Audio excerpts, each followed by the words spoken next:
Piracy off the coast of Somalia has been a threat to international shipping since the second phase of the Somali civil war in the early 21st century. Since 2005, many international organizations, including the International Maritime Organization and the World Food Programme, have expressed concern over the rise in acts of piracy. Piracy has impeded the delivery of shipments and increased shipping expenses, costing an estimated $6.6 to $6.9 billion a year in global trade per Oceans Beyond Piracy, OBP. According to the German Institute for Economic Research, DIW, a veritable industry of profiteers has also risen around the piracy. Insurance companies, in particular, have profited from the pirate attacks, as insurance premiums have increased significantly. A United Nations report and several news sources have suggested that piracy off the coast of Somalia is caused in part by illegal fishing.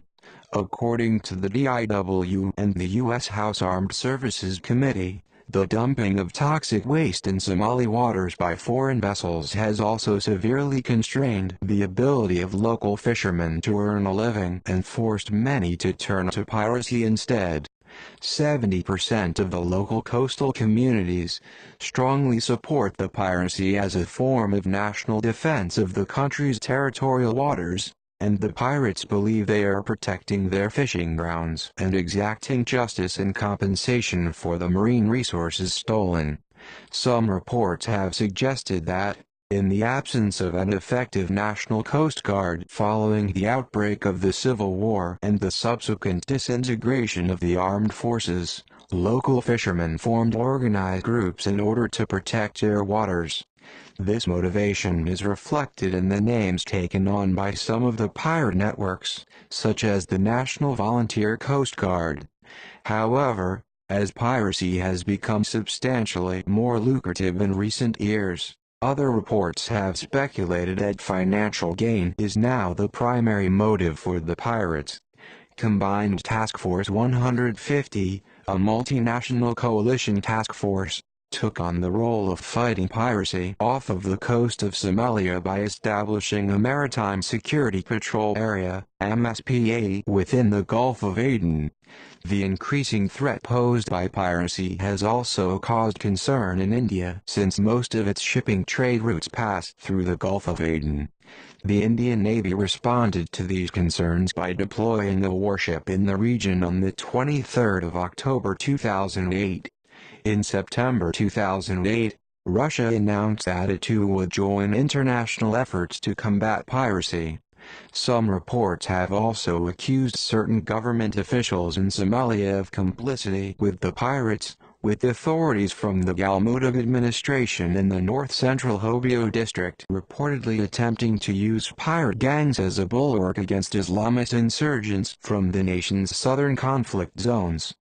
However, according to UN Secretary-General Ban Ki-moon, both the former and current administrations of the autonomous Puntland region in northeastern Somalia appear to be more actively involved in combating piracy.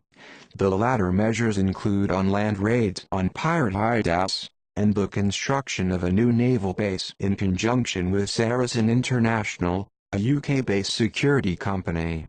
By the first half of 2010, these increased policing efforts by Somali government authorities on land and international naval vessels at sea reportedly contributed to a drop in pirate attacks in the Gulf of Aden from 86 a year prior to 33, forcing pirates to shift attention to other areas such as the Somali Basin and the wider Indian Ocean.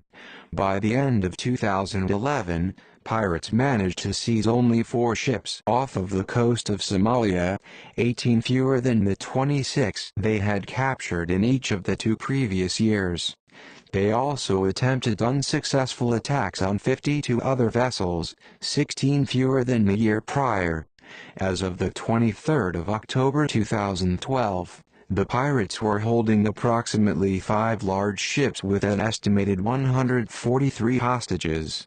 According to another source, There were 151 attacks on ships in 2011, compared to 127 in 2010, but only 25 successful hijacks compared to 47 in 2010. 10 vessels and 159 hostages were being held at February 2012. In 2011, pirates earned $146 million, an average of $4.87 million per ship. An estimated 3,000 to 5,000 pirates operated. By February 2012, 1,000 had been captured and were going through legal processes in 21 countries. According to the European Union Naval Force, EU NAVFOR, intensified naval operations had by February 2012 led to a further drop in successful pirate attacks in the Indian Ocean, with the pirates' movements in the region at large also significantly constrained. 25 military vessels from the EU and NATO countries, the USA, China, Russia, India and Japan patrolled approximately 8.3 meter km2, 3.2 meter square miles of ocean, an area about the size of Western Europe. On the 16th of July 2012, the European Union launched a new operation, EUCAP Nestor. An analysis by the Brussels-based Global Governance Institute urged the EU to commit onshore to prevent piracy. By September 2012, the heyday of piracy in the Indian Ocean was reportedly over. Backers were now reportedly reluctant to finance pirate expeditions due to the low rate of success, and pirates were no longer able to reimburse their creditors. According to the International Maritime Bureau, pirate attacks had by October 2012 dropped to a 6-year low, with only one ship attacked in the third quarter compared to 36 during the same period in 2011. History. In the early 1980s, prior to the outbreak of the civil war in Somalia, the Somali Ministry of Fisheries and the Coastal Development Agency, CDA, launched the development program focusing on the establishment of agricultural and fishery cooperatives for artisanal fishermen.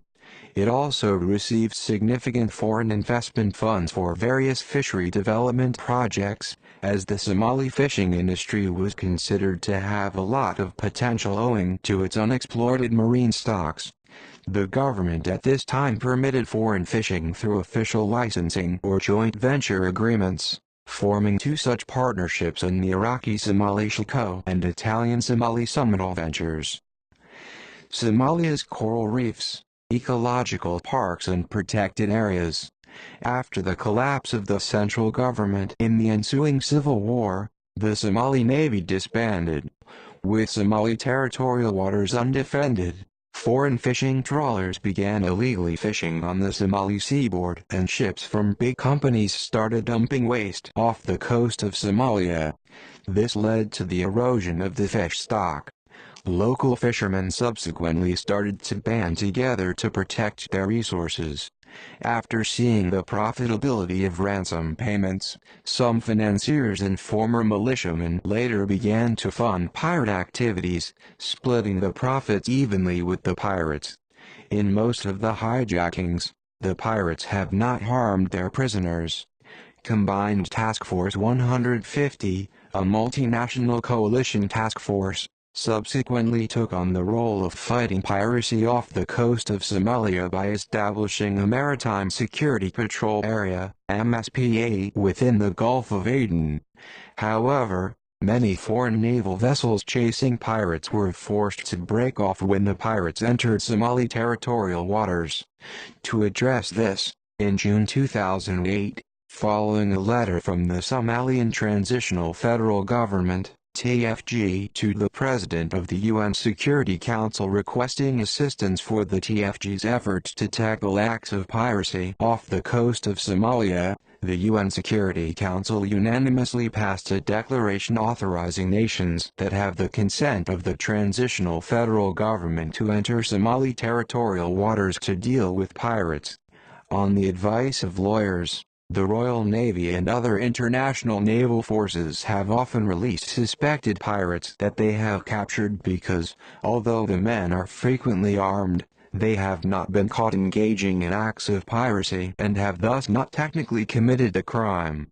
Due to improved anti-piracy measures, the success of piracy acts on sea decreased dramatically by the end of 2011, with only 4 vessels hijacked in the last quarter versus 17 in the last quarter of the preceding year. In response, pirates resorted to increased hostage-taking on land. The government of the autonomous Puntland region has also made progress in combating piracy, evident in recent interventions by its maritime police force. Summary of recent events. Main article: List of ships attacked by Somali pirates. Somali pirates have attacked hundreds of vessels in the Arabian Sea and Indian Ocean region, though most attacks do not result in a successful hijacking. In 2008, there were 111 attacks, which included 42 successful hijackings. However, this is only a fraction of the up to 30,000 merchant vessels which pass through that area. The rate of attacks in January and February 2009 was about 10 times higher than during the same period in 2008, and there have been almost daily attacks in March, with 79 attacks, 21 successful, by mid-April. Most of these attacks occur in the Gulf of Aden, but the Somali pirates have been increasing their range and have started attacking ships as far south as off the coast of Kenya in the Indian Ocean. Below are some notable pirate events which have garnered significant media coverage since 2007. On the 28th of May 2007, a Chinese sailor was killed by the pirates because the ship's owners failed to meet their ransom demand. The sinking of Akhawat Naga 5 on November 18, 2008 by the Indian Navy warship INS Tabor. On the 5th of October 2008, the United Nations Security Council adopted Resolution 1838 calling on nations with vessels in the area to apply military force to repress the acts of piracy. At the 101st Council of the International Maritime Organization, India called for a United Nations peacekeeping force under unified command to tackle piracy off Somalia. There has been a general and complete arms embargo against Somalia since 1992. In November 2008, Somali pirates began hijacking ships well outside the Gulf of Aden, perhaps targeting ships headed for the port of Mombasa, Kenya. The frequency and sophistication of the attacks also increased around this time, as did the size of vessels being targeted. Large cargo ships, oil and chemical tankers on international voyages became the new targets of choice for the Somali hijackers. This is in stark contrast to the pirate attacks which were once frequent in the Strait of Malacca, another strategically important waterway for international trade, which were, according to maritime security expert Catherine Zahra-Raymond, generally directed against smaller, more vulnerable vessels carrying trade across the straits or employed in the coastal trade on either side of the straits. On the 19th of November 2008, the Indian Navy warship INS Tabor sank a suspected pirate mothership. Later, it was claimed to be a Thai trawler being hijacked by pirates. The Indian Navy later defended its actions by stating that they were fired upon first. On the 21st of November 2008, BBC News reported that the Indian Navy had received United Nations approval to enter Somali waters to combat piracy. On the 8th of April 2009, 4 Somali pirates seized the Maersk Alabama 240 nautical miles, 440 kilometers, 280 miles southeast of the Somalia port city of Eyl. The ship was carrying 17,000 metric tons of cargo, of which 5,000 metric tons were relief supplies bound for Somalia, Uganda, and Kenya. On the 12th of April 2009, United States Navy SEAL snipers killed the 3 pirates that were holding Captain Richard Phillips hostage aboard a lifeboat from the Maersk, Alabama, after determining that Captain Phillips' life was in immediate danger. A 4th pirate, Abdul Wali Muse, surrendered and was taken into custody. On May 18, a federal grand jury in New York returned a 10-count indictment against him. On the 20th of April 2009, United States Secretary of State Hillary Clinton commented on the capture and release of 7 Somali pirates by Dutch naval forces who were on a NATO mission. After an attack on the handy tankers Magic, a petroleum tanker, the Dutch frigate De Zeven Provincen tracked the pirates back to a pirate mothership and captured them. They confiscated the pirates' weapons and freed 20 Yemeni fishermen whom the pirates had kidnapped and who had been forced to sail the pirate mothership. 65. Since the Dutch naval forces were part of a NATO exercise, but not on an EU mission, they lacked legal jurisdiction to keep the pirates, so they released them. Clinton stated that this action sends the wrong signal and that additional coordination was needed among nations. On the 23rd of April 2009, international donors pledged over $250 million for Somalia, including $134 million to increase the African Union peacekeeping mission from 4,350 troops to 8,000 troops and $34 million for Somali security forces. Secretary-General of the United Nations Ban Ki-moon told delegates at a donors' conference sponsored by the UN that piracy is a symptom of anarchy and insecurity on the ground, and that more security on the ground will make less piracy on the seas. 67. Somali President Sharif Ahmed pledged at the conference that he would fight piracy, and to loud applause said that it is our duty to pursue these criminals not only on the high seas, but also on terra firma. The Somali government has not gone after pirates because pirate leaders currently have more power than the government. It has been estimated by piracy experts that in 2008 the pirates gained about $80 million through ransom payments.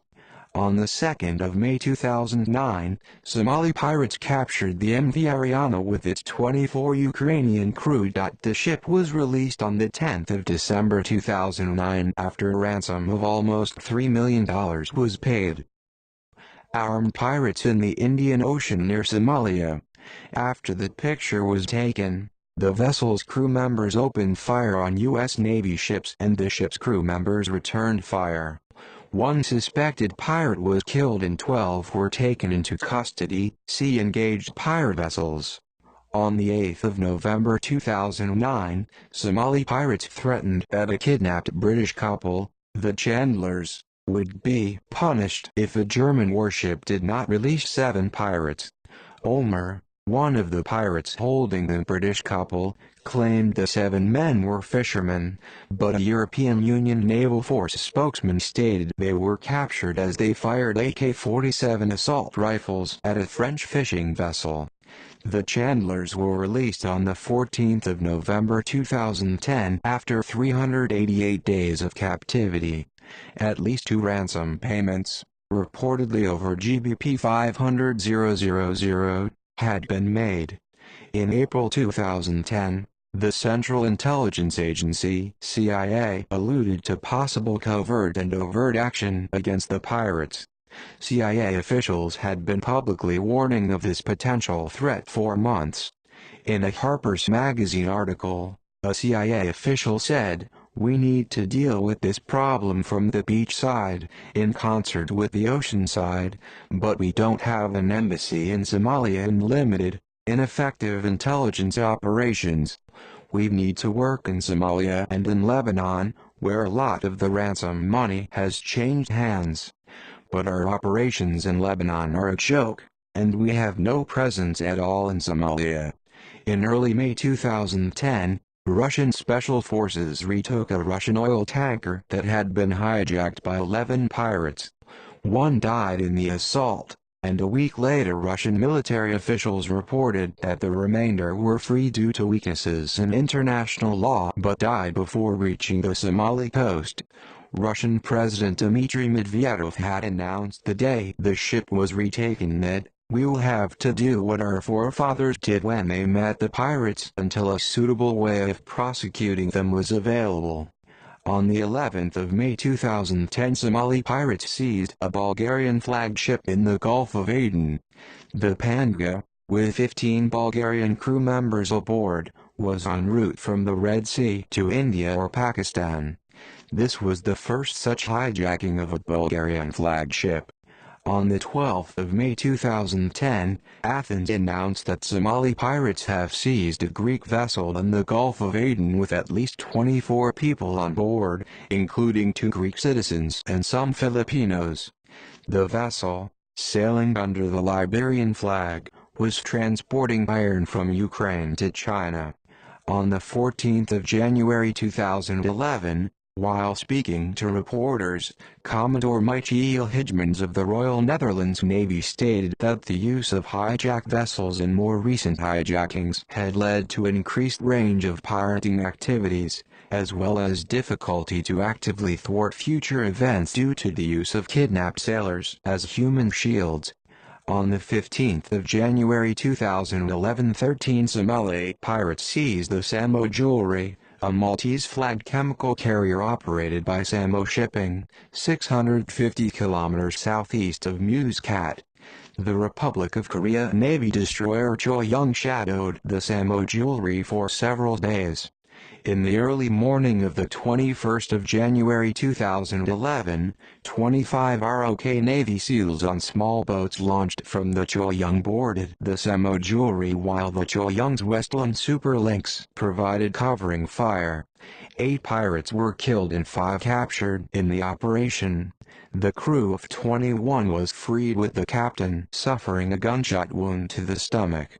On the 28th of January 2011, an Indian Coast Guard aircraft, while responding to a distress call from the CMACGM Verity, located 2 skiffs attempting a piracy attack near Lakshadweep. Seeing the aircraft, the skiffs immediately aborted their piracy attempt and dashed towards the mother vessel, MV Prantal IA-14, a hijacked Thai trawler, which hurriedly hoisted the 2 skiffs on board and moved westward. The Indian Navy deployed the INS Kankarso, which located and engaged the mothership 100 nautical miles north of the Minicoy Island. 10 pirates were killed while 15 were apprehended and 20 Thai and Burmese fishermen being held aboard the ship as hostages were rescued.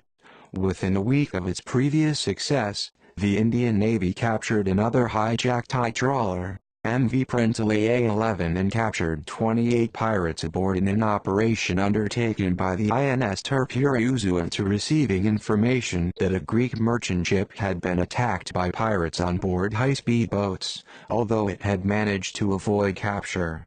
When INS ordered the pirate ship to stop and be boarded for inspection, it was fired upon.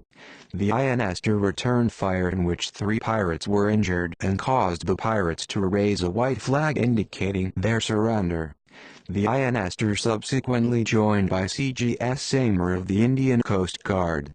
Officials from the Indian Navy reported that a total of 52 men were apprehended, but that 24 are suspected to be Thai fishermen who were hostages of the 28 African pirates.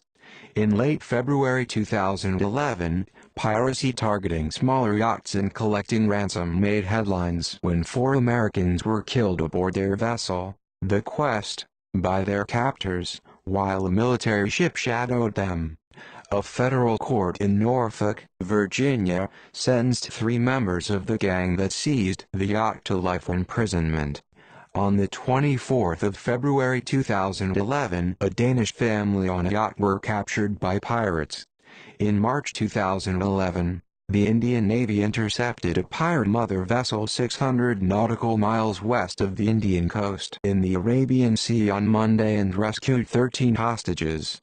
61 pirates have also been caught in the operation carried out by Navy's INS Kalpeni.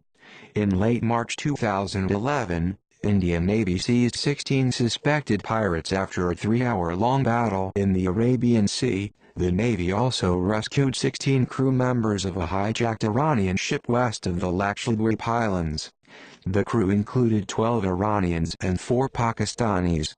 On January 5, 2012, an SH-60 Hawk from the guided missile destroyer USS Kidd, part of the USS John C. Stennis Carrier Strike Group, detected a suspected pirate skiff alongside the Iranian-flagged fishing boat, Al-Molai. The master of the Al-Molai sent a distress call about the same time reporting pirates were holding him captive. A visit board, search and seizure team from the Kidd boarded the Dhow, a traditional Arabian sailing vessel, and detained 15 suspected pirates who had been holding the 13-member Iranian crew hostage for several weeks. The Al-Molai had been pirated and used as a mothership for pirate operations throughout the Persian Gulf, members of the Iranian vessel's crew reported. Weaponry and funding. The pirates get most of their weapons from Yemen, but a significant amount comes from Mogadishu, Somalia's capital.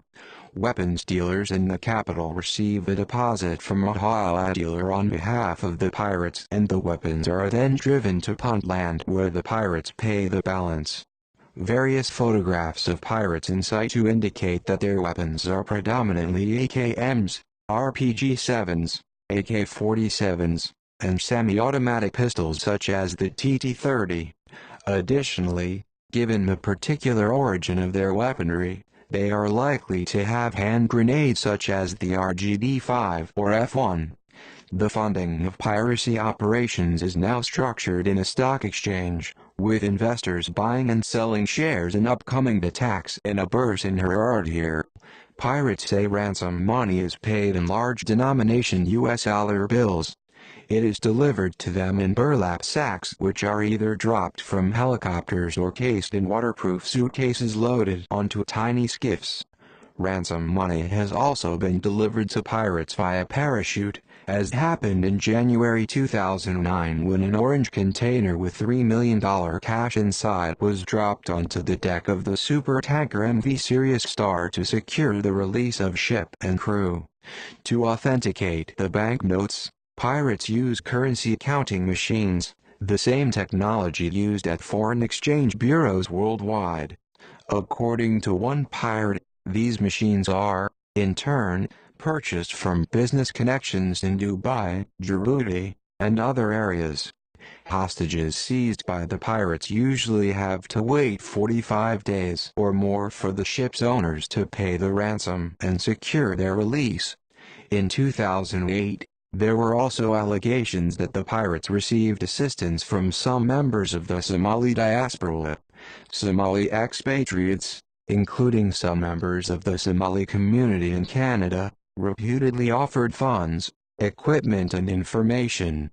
According to the head of the UN's Counter-Piracy Division, Colonel John Steed, the Al-Shabaab group in 2011 increasingly sought to cooperate with the pirate gangs in the face of dwindling funds and resources for their own activities. Steed, however, acknowledged that he had no definite proof of operational ties between the pirates and the Islamist militants. Detained pirates also indicated to UNODC officials that some measure of cooperation with Al-Shabaab militants was necessary, as they have increasingly launched maritime raids from areas in southern Somalia controlled by the insurgent outfit. Al-Shabaab members have also extorted the pirates, demanding protection money from them and forcing seized pirate gang leaders in Harare to hand over 20% of future ransom proceeds.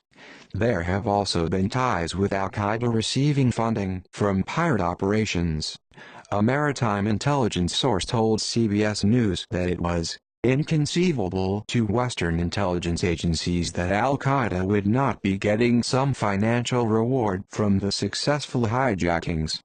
They go on to express concern about this funding link being able to keep the group satisfied as piracy gains more publicity and higher ransoms. Costs. Both positive and negative effects of piracy have been reported. In 2009, pirate income derived from ransoms was estimated at around 39 million euros, about $58 million, rising to $238 million in 2010. The average ransom had risen to $5.4 million in 2010, up from around $150,000 in 2005. However, by 2011, pirate ransom income dropped to $160 million, a downward trend which has been attributed to intensified counter-piracy efforts.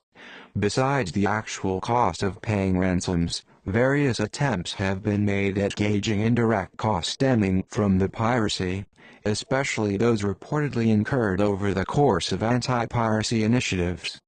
During the height of the piracy phenomenon in 2008, local residents complained that the presence of so many armed men made them feel insecure and that their free spending ways caused wild fluctuations in the local exchange rate. Others faulted them for excessive consumption of alcoholic beverages and cat.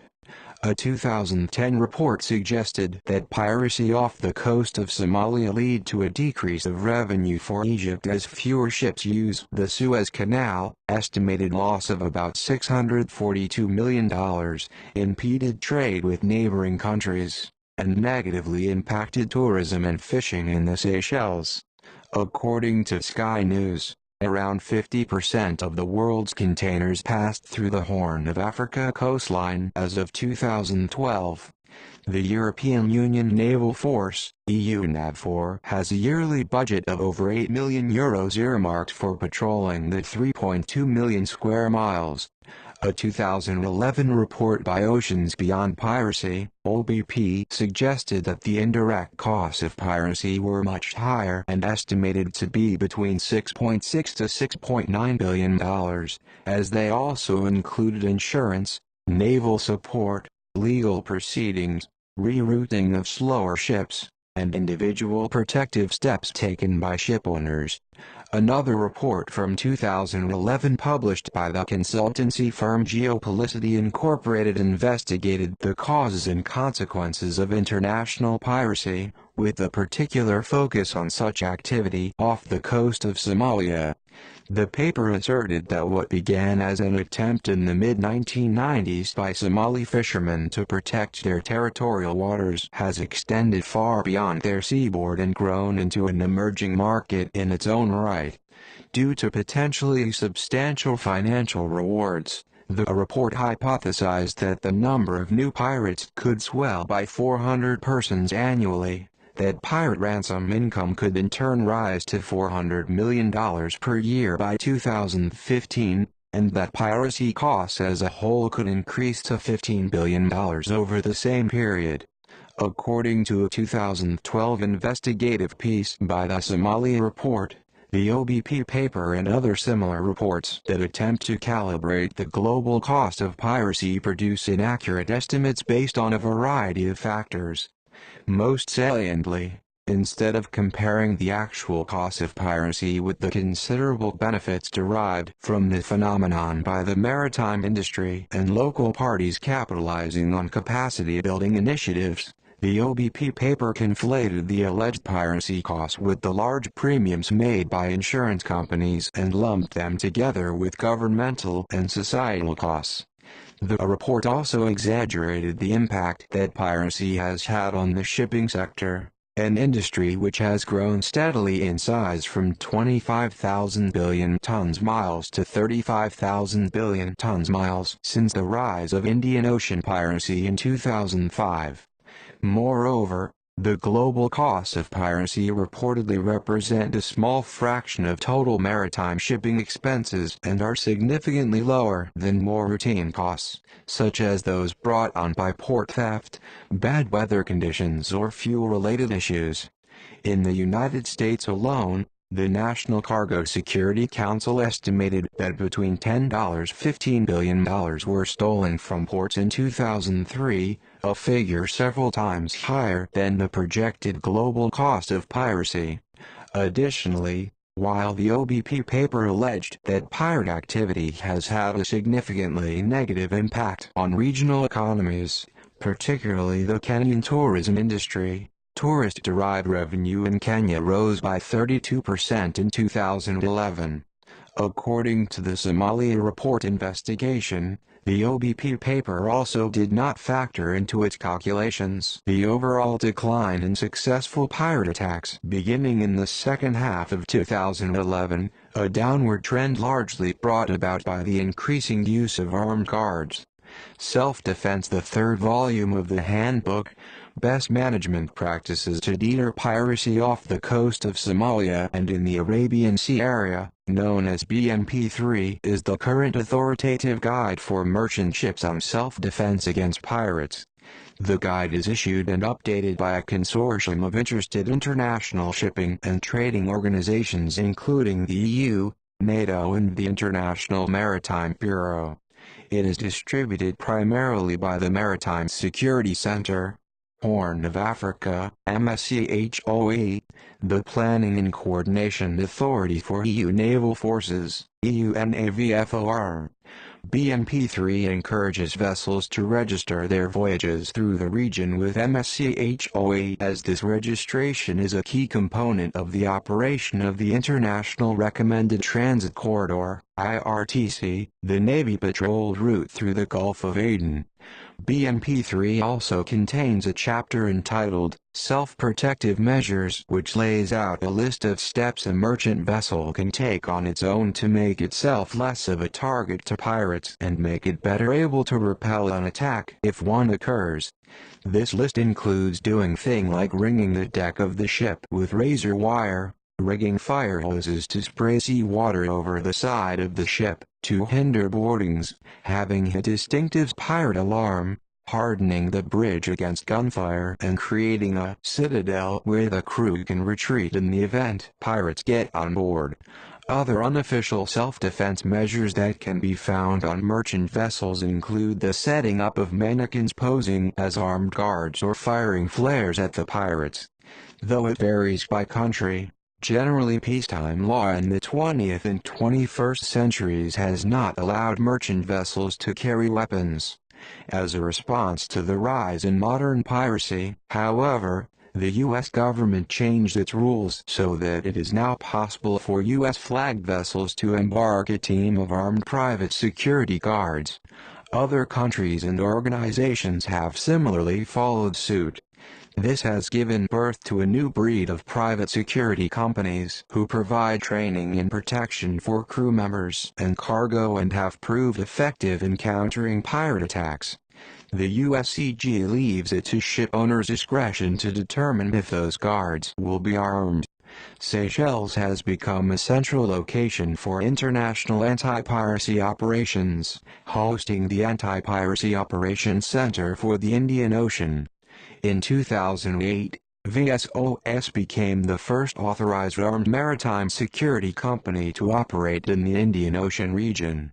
With safety trials complete in the late 2000s, laser dazzlers have been developed for defensive purposes on superyachts. They can be effective up to 2.5 miles with the effects going from mild disorientation to flash blindness at closer range. In February 2012, Italian Marines based on the tanker Enrico Rixi allegedly fired on an Indian fishing trawler off Kerala, killing 2 of her 11 crew. The Marines allegedly mistook the fishing vessel as a pirate vessel. The incident sparked a diplomatic row between India and Italy. Enrico Rixi was ordered into Kochi where her crew were questioned by officers of the Indian Police military presence.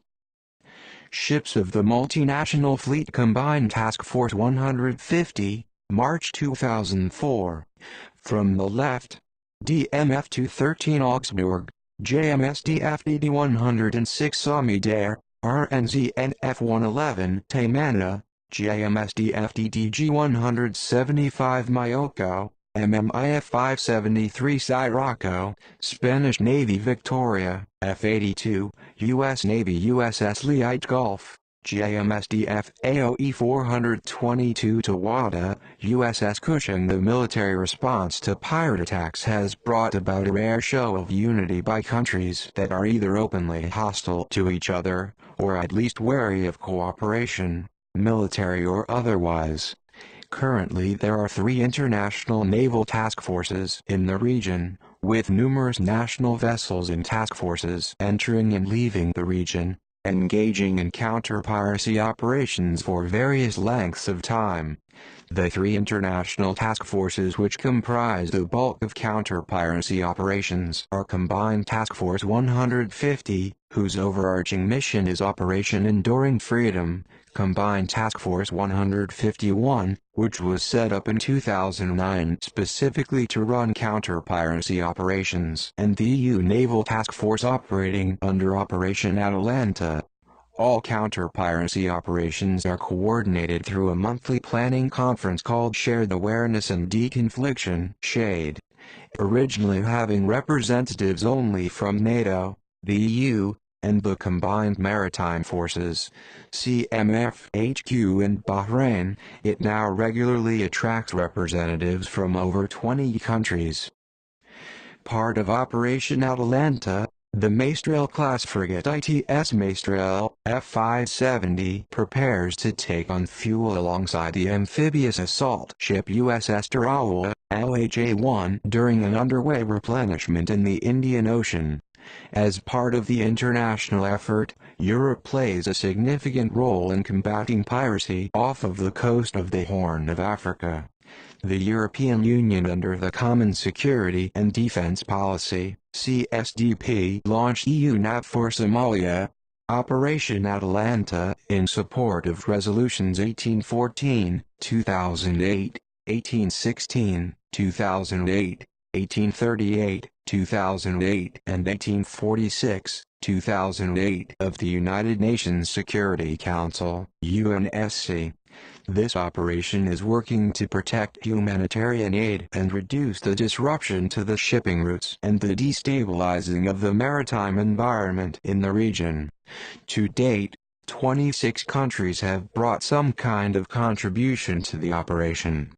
13 EU member states have provided an operational contribution to EU NAVFOR, either with ships, with maritime patrol and reconnaissance aircraft, or with Vessel Protection Detachment (VPD) team. This includes France, Spain, Germany, Greece, Sweden, Netherlands, Italy, Belgium, United Kingdom, also hosting the EU NAVFOR operational headquarters, Portugal, Luxembourg, Malta and Estonia. 9 other EU member states have participated in the effort, providing military staff to work at the EU NAVFOR operational headquarters, Northwood headquarters, UK, or on-board units. These are Cyprus, Romania, Bulgaria, Slovenia, Czech Republic, Hungary, Poland, Ireland and Finland. Finally, 4 non-EU member states, Norway, who has also provided an operational contribution with the warship regularly deploying, Croatia, Ukraine and Montenegro, have so far also brought their contribution to EU NAVFOR. At any one time, the European force size fluctuates according to the monsoon seasons, which determine the level of piracy. It typically consists of 5 to 10 surface combatants, naval ships, 1 to 2 auxiliary ships and 2 to 4 maritime patrol and reconnaissance aircraft. Including land-based personnel, Operation Atalanta consists of a total of around 2,000 military personnel. EU NAVFOR operates in a zone comprising the south of the Red Sea, the Gulf of Aden and the western part of the Indian Ocean including the Seychelles, which represents an area of 2 million square nautical miles. Additionally, there are, and have been, several naval deployments by non-multinational task forces in the past. Some notable ones include, on the 29th of May 2009, Australia pledged its support, redirecting Australian warship, HMAS Warramunga from duties in the Persian Gulf to assist in the fighting of piracy. On the 26th of December 2008, China dispatched 2 destroyers Haiku 171, Wuhan, 169, and the supply ship Waishanhu, 887, to the Gulf of Aden. A team of 16 Chinese Special Forces members from its Marine Corps armed with attack helicopters were on board. Subsequent to their initial deployment, China has maintained a 3-ship flotilla of 2 warships and 1 supply ship in the Gulf of Aden by assigning ships to the area on a 3-month basis. Members of the U.S. Coast Guard Tactical Law Enforcement and the Visit, Board, Search, and Seizure Team embarked aboard USS Princeton, CG-59, engaging a mock assault operation in the Red Sea. The U.S. Coast Guard and U.S. Navy both support the actions of the Combined Task Force 151 in their anti-piracy missions in the area. To protect Indian ships and Indian citizens employed in seafaring duties, Indian Navy commenced anti-piracy patrols in the Gulf of Aden from the 23rd of October 8. A total of 21 IN ships have been deployed in the Gulf of Aden since October 8. In addition to escorting Indian-flagged ships, ships of other countries have also been escorted. Merchant ships are currently being escorted along the entire length of the 490 nanometer long and 20 nanometer wide Internationally Recommended Transit Corridor (IRTC) that has been promulgated for use by all merchant vessels. A total of 1181 ships, 144 Indian-flagged and 1,037 foreign-flagged from different countries have been escorted by IN ships in the Gulf of Aden since October 8.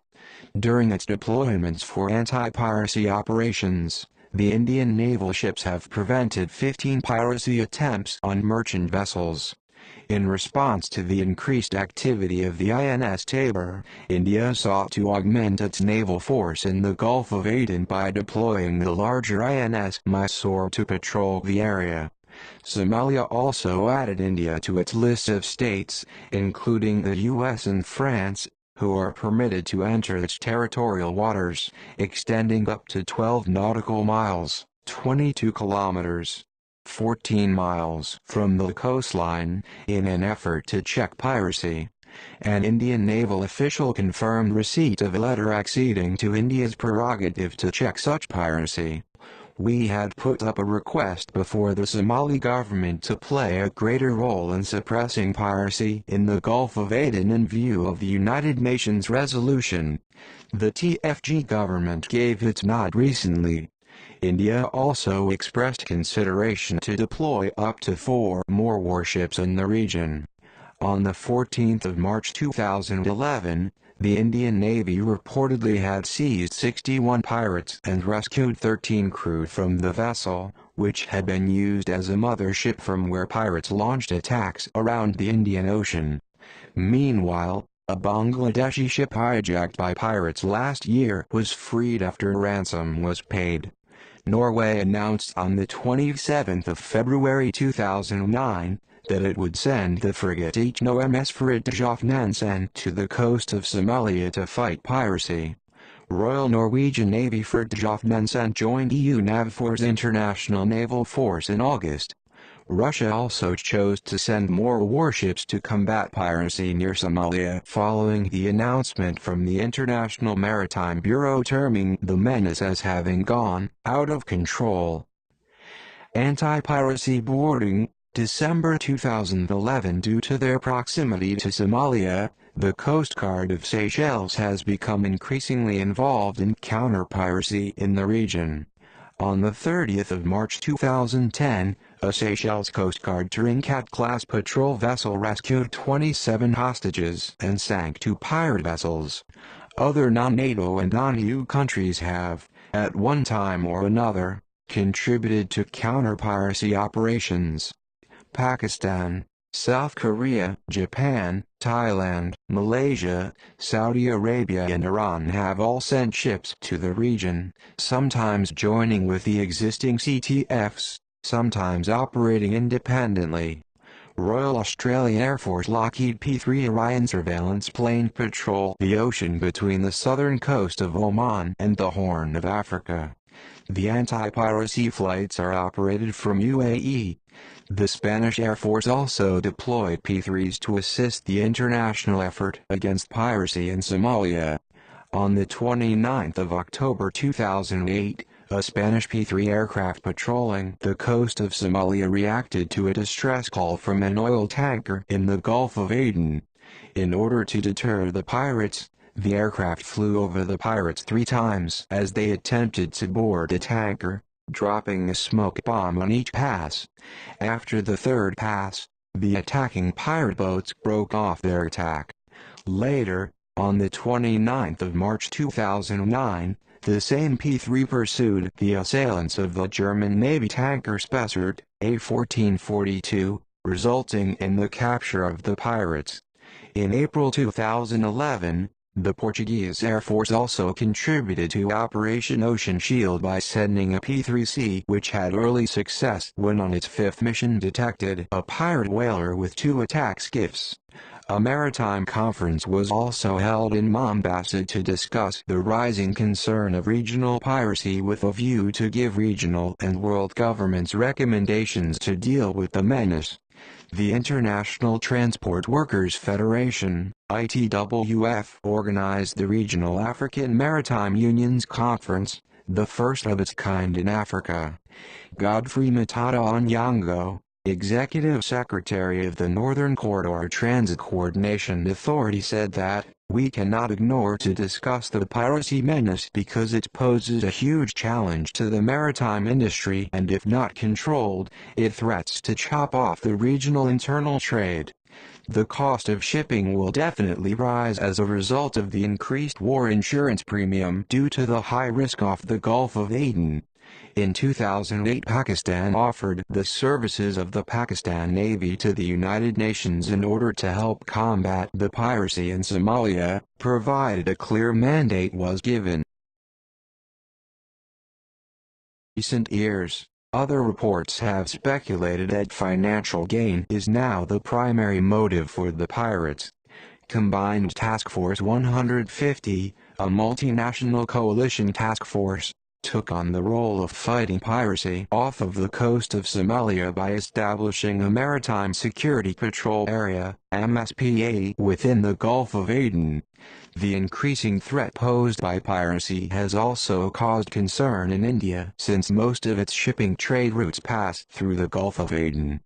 The Indian Navy responded to these concerns by deploying a warship in the region on the 23rd of October 2008. In September 2008, Russia announced that it too would join international efforts to combat piracy. Some reports have also accused certain government officials in Somalia of complicity with the pirates, with authorities from the Galmudug administration in the north-central Hobyo district reportedly attempting to use pirate gangs as a bulwark against Islamist insurgents from the piracy off the coast of Somalia has been a threat to international shipping since the 2nd phase of the Somali Civil War in the early 21st century.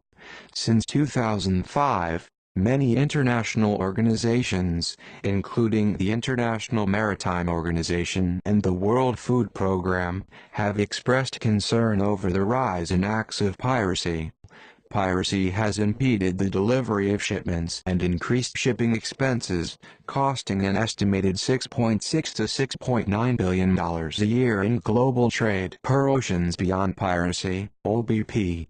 According to the German Institute for Economic Research, DIW, a veritable industry of profiteers has also risen around the piracy. Insurance companies, in particular, have profited from the pirate attacks, as insurance premiums have increased significantly.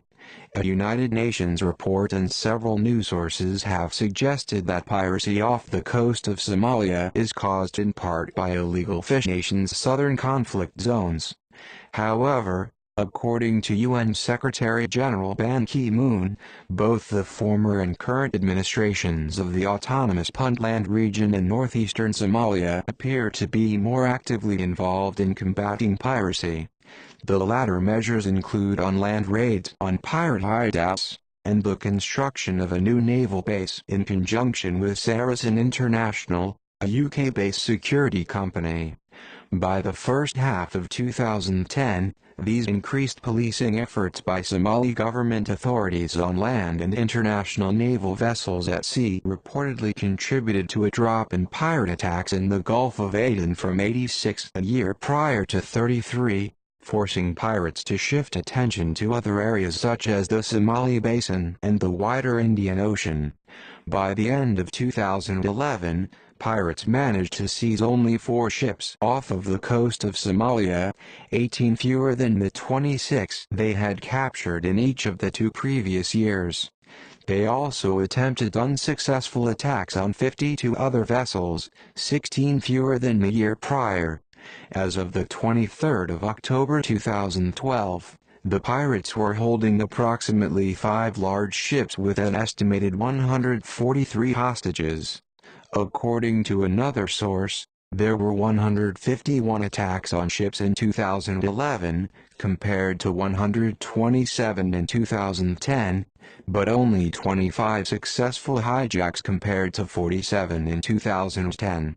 10 vessels and 159 hostages were being held at February 2012. In 2011, pirates earned $146 million, an average of $4.87 million per ship. An estimated 3,000 to 5,000 pirates operated. By February 2012, 1,000 had been captured and were going through legal processes in 21 countries. According to the European Union Naval Force, according to the DIW and the U.S. House Armed Services Committee, the dumping of toxic waste in Somali waters by foreign vessels has also severely constrained the ability of local fishermen to earn a living and forced many to turn to piracy instead. 70% of the local coastal communities strongly support the piracy as a form of national defense of the country's territorial waters, and the pirates believe they are protecting their fishing grounds and exacting justice and compensation for the marine resources stolen. Some reports have suggested that, in the absence of an effective national coast guard following the outbreak of the Civil War and the subsequent disintegration of the armed forces, local fishermen formed organized groups in order to protect their waters. This motivation is reflected in the names taken on by some of the pirate networks, such as the National Volunteer Coast Guard. However, as piracy has become substantially more lucrative and